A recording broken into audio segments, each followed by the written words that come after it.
I just want to make this video just to really look back of the 9 years we've done before. I know some of the cyclists have done all 9, some are still doing the first one, but I just wanted to really show you all the little things, what's happened over the 9 years. Some disastrous moments, some great moments, but we all know what it's about, and hopefully you'll enjoy it.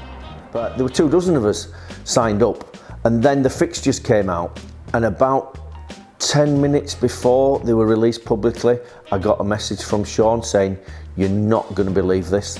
And 10 minutes later, I certainly couldn't believe it. Southend away, just about as bad as it could have been. And I'd never been to Southend, and I heard it was a bit like the Blackpool of East London, so I didn't really fancy it, to be honest, even though I have some mates from there. The overriding memories for me were twofold, I think. Number one, as we were close to Peterborough, it was a long day cycling to Peterborough on a very bad weather day, absolutely chucking it down. We were following, was it Peter from the card factory, the driver, the van driver, and Peter was taking the supplies round, and he was supposed to be leading us in because the weather was that bad. It was a bit dangerous actually. We were all cycling as a group of 24 then, just to try and get to Peterborough. And we had an absolute shocker because around Market Deeping, we got about an hour to go, and we were following Peter, and we were absolutely devastated to a man, all 24 of us, when we ended up an hour and 10 minutes later, 22 miles, in exactly the same place, and we'd still got an hour cycling to go. Goodness only knows what Peter had done from the card factory, but Peter, if you're watching this, I shall never forget it, and I haven't still got your back yet. So that was tough. And the other overriding memory of that one, particularly for me, was arriving at Roots Hall, because I just had a first daughter the previous year, so she was less than 12 months old, and it was a lovely moment. She was there waiting with Carolyn. They'd driven down for the weekend to stay with our friends in Southend and to watch the game, and it was I'm not a very emotional man, Boothy, as you know, but I was close to being emotional then. It was a lovely moment for me. So yeah, Southend, couldn't believe it when the fixtures were announced. The worst possible scenario turned into something wonderful. And I was not a bike owner, so I was on a borrowed bike, but I borrowed a good one. It was a racer, so it was a decent bike, so it helped get me there, although I found bits of my body sat on that seat that I didn't know existed.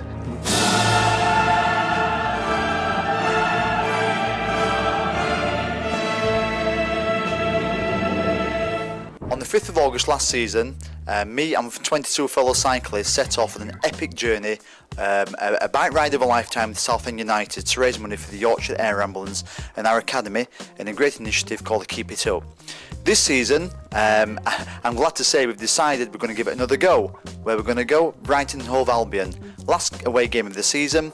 What we're looking for is cyclists or people to get involved with the club, get involved with part of Keep It Up, and join us what will be a great occasion. The following year, the fixtures came out, and I think Notts County were the first home game of the year. And I remember texting Dean and saying, right, should we do 2 to Notts County? And he went, no, it's too short. Right, okay. And I think then, so we looked at the fixtures, and Brighton was the end. So Brighton was the one that we kind of went, right, we'll do that. So Brighton was then born. So that was it then. Then we went out and told people that we were doing this, and we expected maybe 20, 30 people. We had 167 turn up. So that showed the popularity of what it was, you know. Boothy was the route planner then, and I think he must have tried to find the biggest hills and everything. So I think we did, is it Sheffield, Home Moss on Brighton? So that was a challenge. Then took us through the Derbyshire area and all that, and Milton Keynes. So he made it very difficult for us. But Boothy is a very good cyclist, so I think to him it was not very challenging, but to the rest of us it was really, really challenging. Brighton, there are some memories. I think I nearly cycled down the M11. I think Jason McCartney, our MP at the time, stood in the middle of a roundabout and had a paddy, threw his bike down in the middle of the roundabout. I remember the pink team, I think it was, that were always last. They were cycling into the hotel in Gatwick, and the whole crowd, a whole cyclist, 100 and odd cyclists, 160 cyclists came out, gave them the biggest cheer. London, we woke up, we stayed in Milton Keynes, I think the second night, and we got to go from Milton Keynes straight through the centre of London, madness. And as we were driving through North London, in the Islington area, the Arsenal supporting area of London, well, I suppose London-based fans support all they want these days, but the traditional base for Arsenal fans, there was a massive street party, you'll remember it, and for those of us who stayed around, it was the blue team, wasn't it? Yeah, well, we basically stayed around because people were offering to buy us a pint because we'd had this cycle from Huddersfield. So there was a microphone. So, you know, being the shy, retiring type, I never missed the opportunity. So I got up there and, hello London, this is Huddersfield calling. A huge roar went up. There were several hundred, probably into the thousands in this outside this pub, Lord something or other. I can't remember the name of the pub, but Lord something or other. And so we explained what we were doing, and of course they were celebrating the royal wedding, and they were having a good old-fashioned London street party. And let's just say they were enjoying themselves. They were in high spirits and full of high spirits, and we took a bucket round and we got above £1,000 in 5 minutes, and then we had to move on. And cycling over Tower Bridge was magnificent. Being able to cycle through London on a day when there was almost no traffic, it was amazing. It was almost like they closed the roads especially for us to cycle through London. So it was a wonderful day to be cycling through London. The weather, I think Brighton for me was probably one of my favourites, if not the favourite. The weather was just great, but then cycling into the Withdean, expecting thousands of people to be there. I think there were 5 people just kind of going like that, you know. But then again, the atmosphere around Brighton was superb as well. So I've got massive respect for those hundreds of people who've done the last 8 bike rides, you know, because we must be well over 2,000 into those bike rides, you know, with the numbers that have been doing it. It's magnificent. Raising money for wonderful causes, local causes to us as well. And it's been part of making Huddersfield Town not just a football club, and of course not even just a Premier League football club. You show me which other Premier League football clubs are doing what we do in the community. They all do things, don't get me wrong, I'm not decrying them, but we were doing them because the vision of the Hoyle family initially was that we should be at the heart of our local community, alongside our other professional sporting clubs in the area. And I think as a football club we do it magnificently, and I don't think we get the credit that we deserve for all the work that goes into to the Keep It Up campaigns and the work of the foundation too. The weather was fine at Yeovil, and then it kind of, as the ride progressed, it just got worse and worse and worse. And I think getting to Bath, we were drowned rats in Bath, but then getting up in the morning and you looked out the window and it was just chucking it down. It was just raining all the way, and you thought, okay, well, you tolerate an hour, but literally from Bath to Birmingham, it peed it down all the way. I think one of the cyclists, I think it was Graham, he came out in the morning, he had like swimming goggles on, a cap on, so you know, again, that was kind of the atmosphere, but that was hard, that was incredibly hard. And I think it was relatively new. This time we were cycling back, so I think people were not quite sure where they were cycling, and I've always sort of said if there was a helicopter going over the Oxfordshire area at the time, they'd have probably seen thousands of cyclists sort of going all over the place. So that was really, really challenging. For £3. We'd come back from Yeovil and it was horrendous. The weather was terrible. It was hilly. It was a long ride, and I struggled. I'd not done any training before, so it's my own fault, but I really struggled. And I got to Ravenshoe Park and I saw the 200 and odd cyclists all there, all congratulating each other, and I just felt so proud to be Huddersfield Town supporter and to be part of a fantastic ride.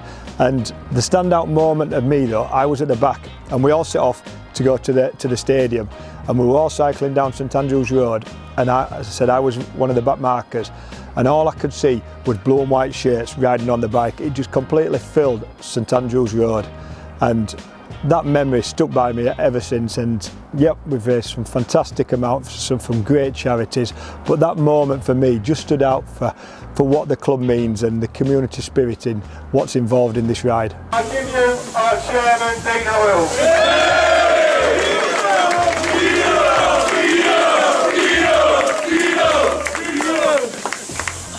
I don't know about you a lot, but I found that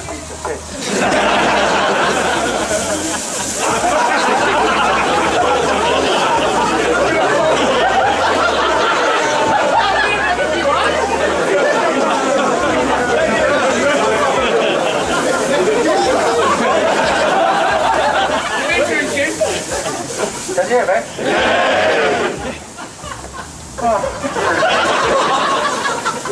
Honestly, it's been interesting. That's one word. All I can say is, I think to see so many of you here, I think is a relief. But I think, you know, like Sean said, I think, you know, we've cycled. I think there's some great people in support. I think going forward, I think what can happen next year is another level. But I think just take comfort in yourself. It's been an absolute endurance. I think the second day was probably the worst day I've ever witnessed in the whole of my life. It was horrible. But we got through. And I think, I don't know how many times I've done it, but I'm going to calculate when I get home out. My tyres have gone round, but it's been very hard. What I can say though, you know, football clubs do many things. They get very bad PR, a lot of them. I think we're a little bit different. I think we try and do things differently. I think this is a credit to absolutely everybody here. And I'm sure next year you guys will tell other people that even more people want to join us, which will be another challenge. But we've got to keep it going because, you know, I think you guys will probably raise £250,000 for this, which is fantastic.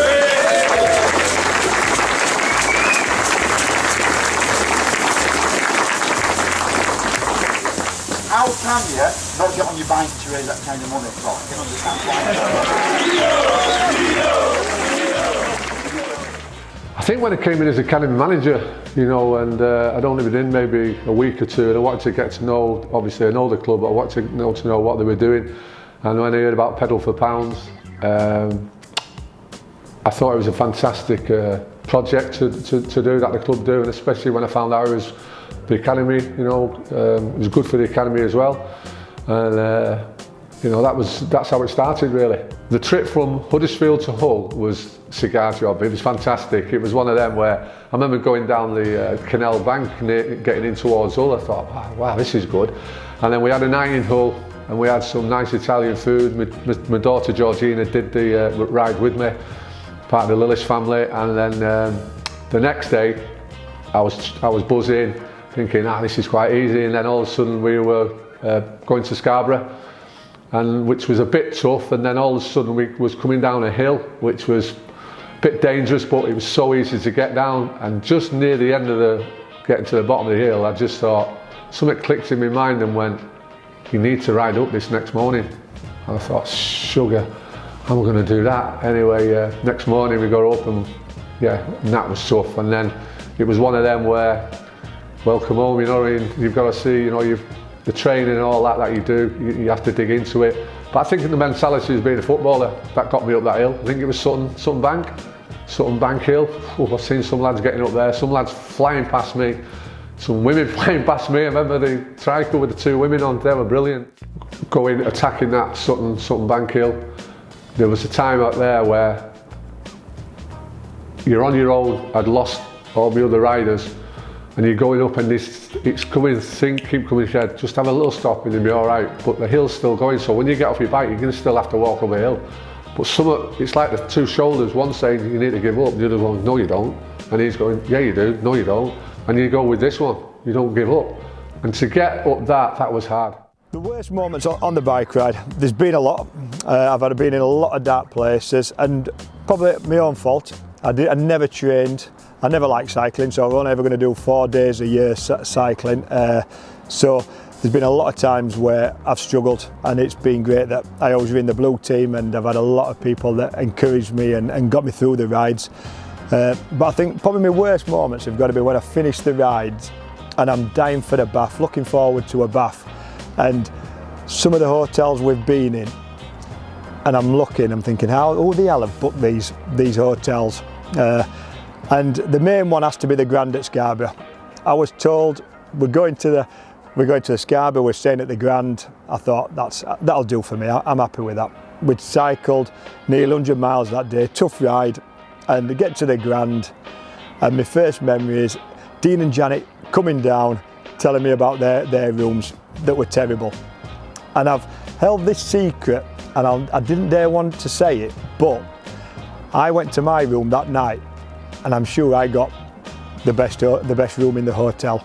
I've never admitted this because I didn't want to say it to Dean or Janet, but I had a big double bed, lovely bath, I had everything. So what turned out from going from my worst nightmare when I'd seen everybody and how bad their rooms were, to probably getting the presidential suite in the Grand. So for everybody who stayed in the Grand that night, I apologise, I was the lucky one. Tell us a little bit about the Grand Hotel. Yeah, I think I opened my curtains and the view was like that, you know, it was a brick wall sort of thing. And I think there was a pigeon sat on the window and it was covered, you know. So yeah, you know, we're all in it together, you know, it doesn't care whether it's the chairman or a fan from the terraces, we're all in it together, and that's always been the case. So that was my first trip. Didn't complete it, but fantastic enjoyment, the togetherness of the community, and you know, I think it was in Scarborough. We were having some food, and one of the guys that was doing the bike ride, I don't know him, but every other time I looked, it seemed to be on marking me. I felt, you know, like you're only a striker and he's a centre half. So I had to do a few runs to get away from him, but this night he come past and he looked, and George, he said, "Oh, that man's here again." So I said, "Come in, mate, come in," thinking he wouldn't, like, and he went, "All right, cheers." So we sat there for a couple of hours, we had a couple of beers and talked about town and that and what's going to happen next season. But no, little memories of the community coming together and the togetherness, you know, of the ride. And it wasn't just the riders, there's the people who organise it, like yourselves and all that, you know. There's a lot of stuff that goes off behind the scenes that you get on your bike and you do it, it's great, you get all your gear given, you go to the meetings, but it's the support staff that for me are the most important things as well. Arsenal was great, the Chapman way, you know, what a great way to sort of celebrate Herbert Chapman.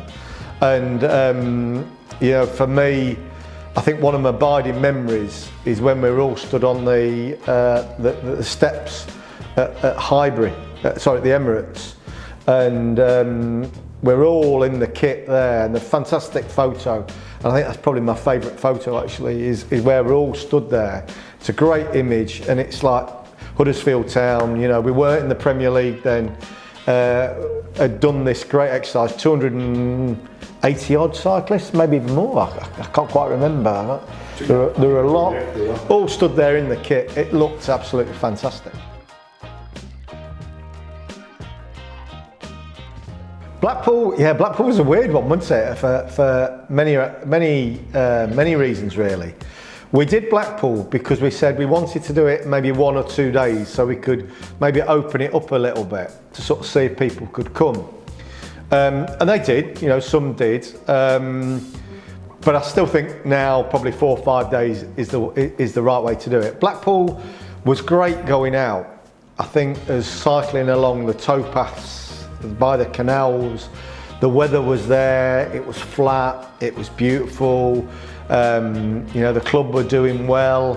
There was the instances at Blackpool, you know, when we got there, I was on the terraces that day.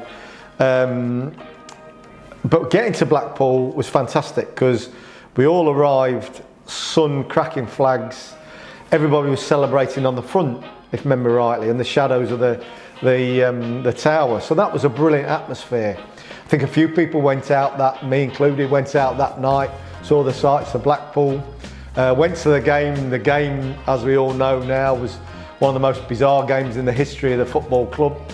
And then we're all stood on the terraces, all in our cycling gear, ready to go as soon as the game finished, so we cycled back to Huddersfield. And it was weird, as we all know, that they had that boycott and all this sort of stuff on the pitch. And then there came a point when the game was never going to happen. So right, we all toddled off, got on the bikes, and then the heavens opened, and it was like Yeovil all over again.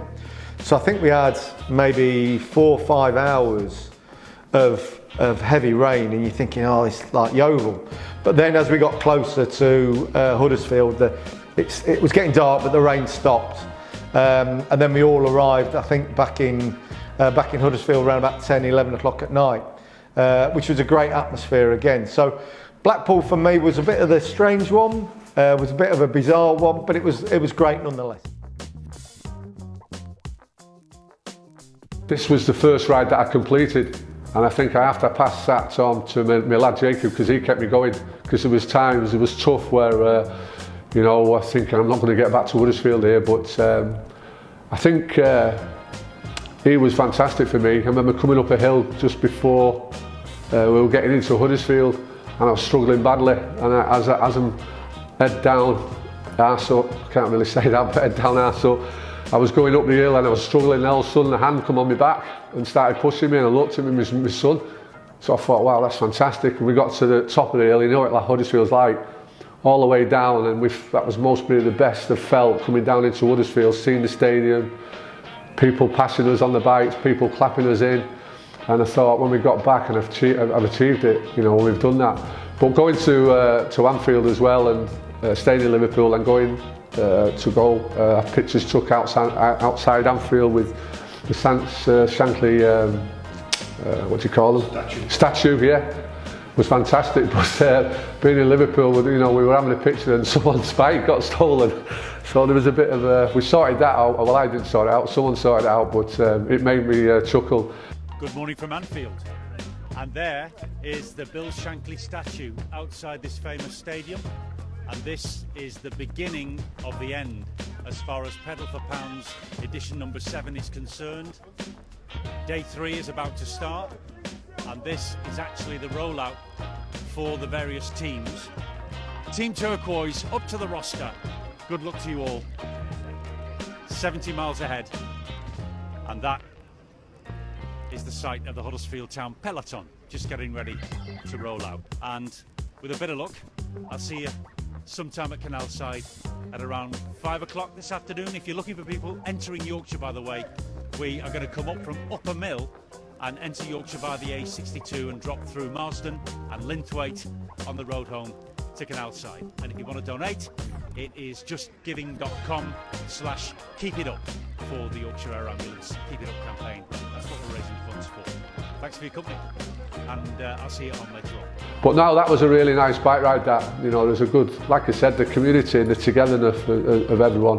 You know, because you're doing a bike ride and you're meeting the fans, but you're meeting that you've never ever met in your life. You know that they've sang your name, like yourself, you're a legend here and that, and you shouted your name, but you don't know who they are.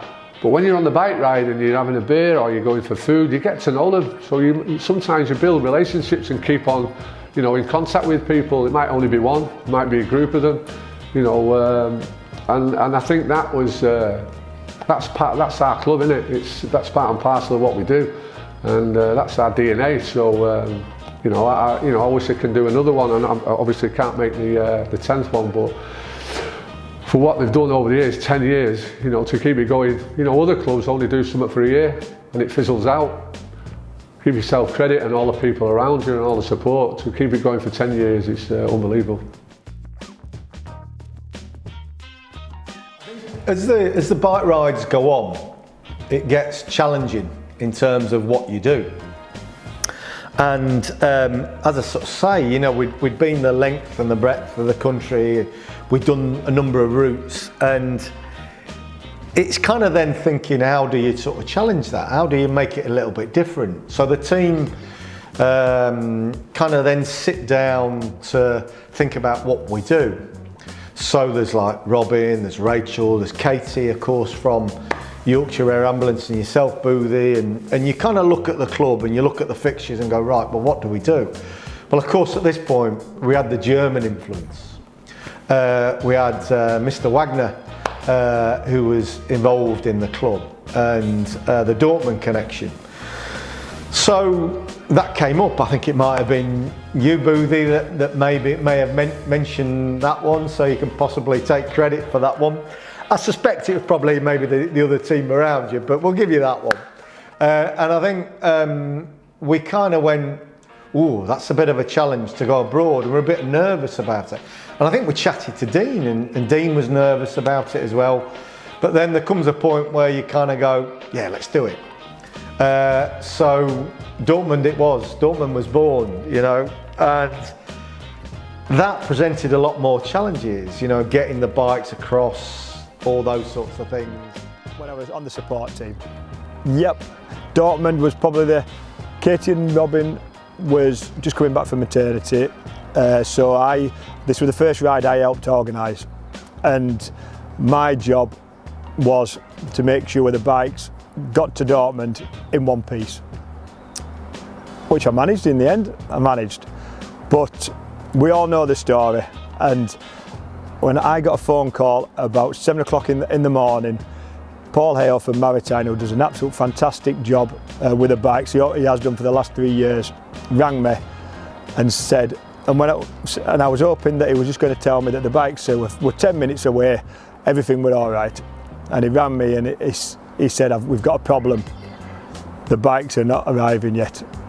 So I said, where are they? Where are the bikes? And I'll never forget this phone call. I said, well, please tell me they're 15, 20 minutes away, 10 miles away. I can accept that.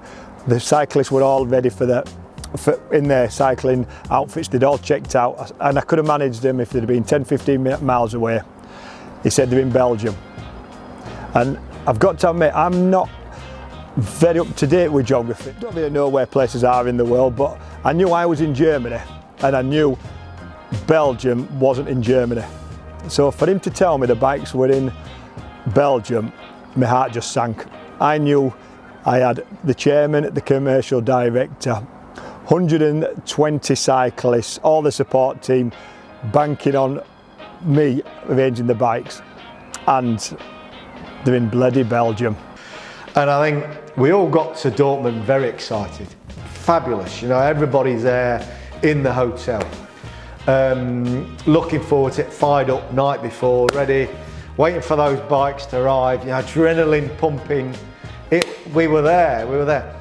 And of course we had one individual that was responsible for getting the bikes there. And I think, if I'm not mistaken, that was certain club ambassador Andy Booth. So we're all there. Then I remember Boothy, bikes not here. Well, where are the Boothy? Well, I don't know, they're on the way. So we're having conversations, the sort of organising committee having conversations. What are we going to do? Well, I go on the phone to them, you know, are they here, Boothy? What should we do? I asked him how far they were away, and he said at the earliest it's 5 hours. So I just panicked. And this is where the help of the support team came. I've got to admit, I thought I was quite a strong leader, but I just threw the towel in. I was like a quivering wreck. I went into the car, and if I could have cried, I would have cried that day, I promise you. But hands down to all the rest of the support team, Robin, Katie and Carl in particular. They stayed strong, came up with a solution. Don't ask me where they got 3 coaches from. Their idea was to coach all the cyclists to a little supermarket about 20 miles away from the hotel, and we'd be able to meet the lorry there. 15-20 minutes later, they'd arranged 3 coaches for all the riders, and for them to take all them riders all that way and to do it as calmly as they did, I've got to admit, I was amazed, and they deserve all the credit they want. And that's probably why every time I played on this pitch, I was never a captain. I think I might have been captain twice when captain went off and they were our oldest one. That was the only time I was ever a leader. And that morning proved that some people are born leaders and some are not. And that phone call at 7 o'clock from Paul Hale has to be the worst moment of all nine cycle rides I've ever done. Doing the Dortmund one kind of reignited the imagination of the fan base as to what we could actually achieve. We've always sort of said we wanted to get Huddersfield Town into Europe. We didn't necessarily mean it quite like that, but the bike ride was a phenomenal success and raised, I think, nearly £250,000, £230,000, which is an unbelievable amount of funds that were raised for the charity back then. Much like a few seasons ago, the stars kind of aligned and everything kind of came together.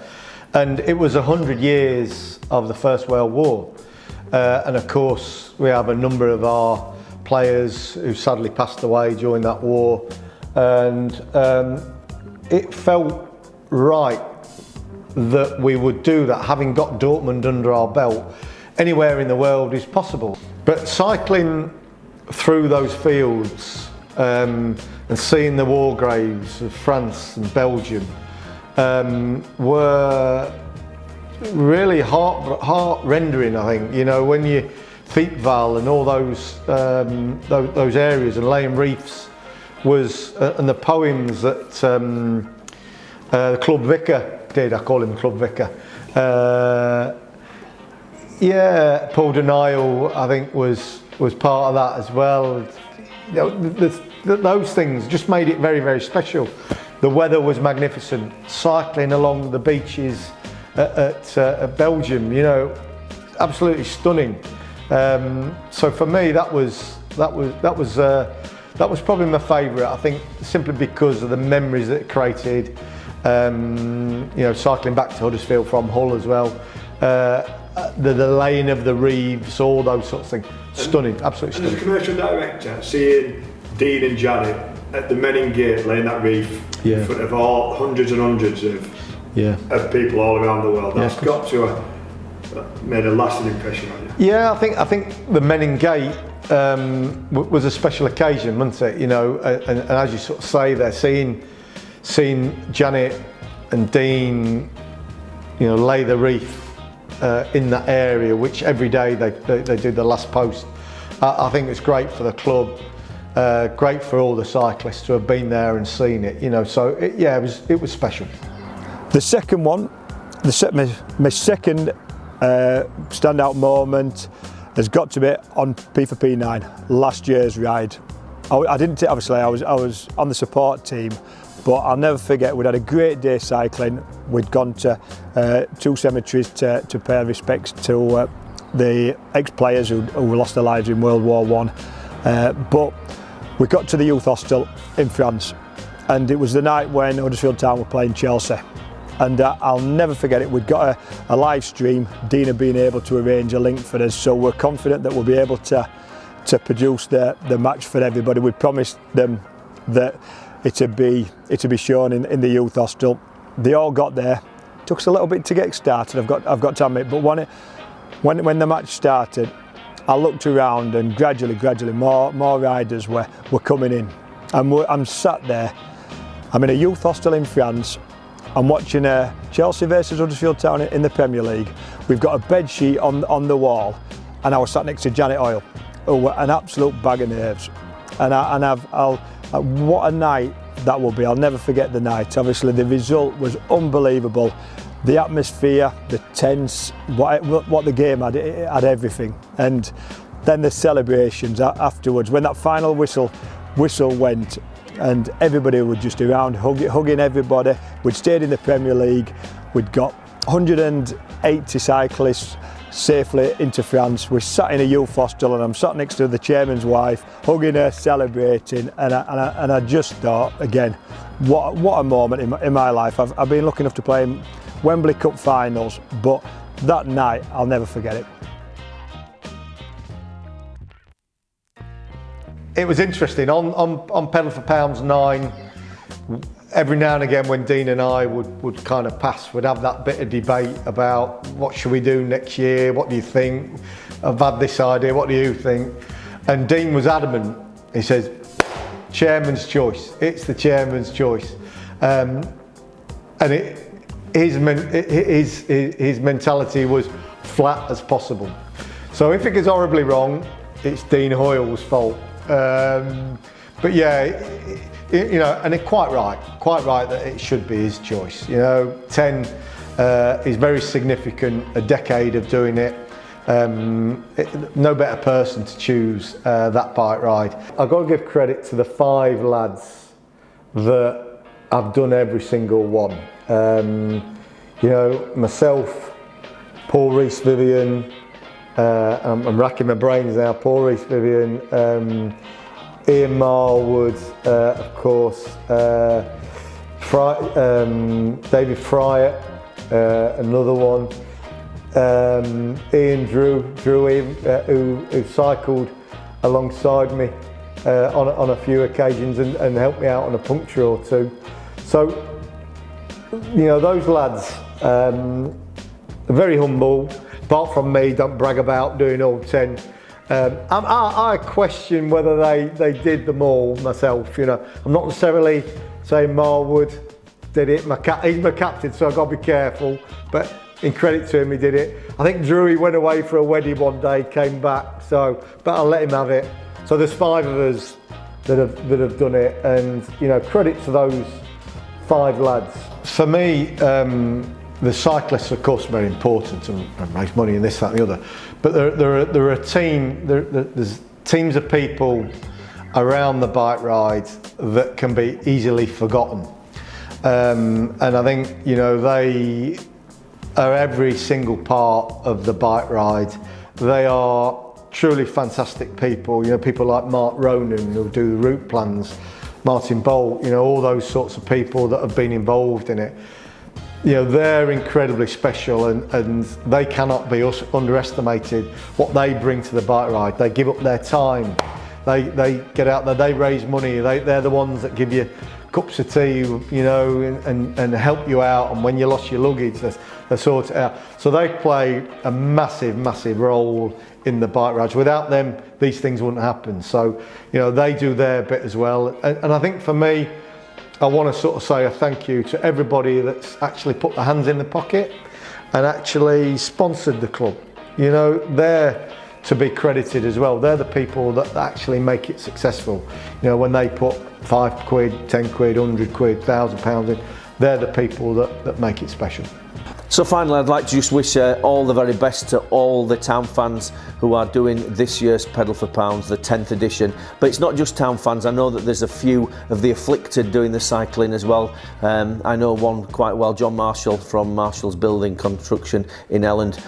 He's afflicted. He follows the team in white from the Beeston and Holbeck suburb, just up the A62. So there's a lot of good people doing it for 4 fantastic causes. Of course, we all know about the Keep It Up campaign. So raising money for the Yorkshire Air Ambulance, the Huddersfield Town Foundation and its breakfast clubs, and Rudy's Retreat, and of course our wonderful local hospice, Kirkwood Hospice. 4 magnificent charities. Well done one and all. I hope you have a fantastic time. Get there safely, get back safely, and let's see if we can't beat Man United again to celebrate your return. All the best, everybody. Have a great time. Good luck, lads and girls and ladies and young lads doing it these days, and young lads. I believe you're going to Belgium and Holland for the next bike ride. Amsterdam, just be careful. You can go out, but some of you, make sure you get back home all right and you get into bed okay. Have a beer on the ferry going across. Give each other a cuddle. You'll do well, and hopefully all of you will complete it. Keep it up. Of all the things that the football club has done, getting from languishing in League One to the Premier League and having a couple of years in the Premier League, have been magnificent and would not change those for the world. For me, raising nearly £2 million is what it's about. You know, to have done the bike rides from 1 to now 10, whether people have just done 1, whether some people have done support, whether they've done all 9 and now all 10, it means so much to, I think, the whole club.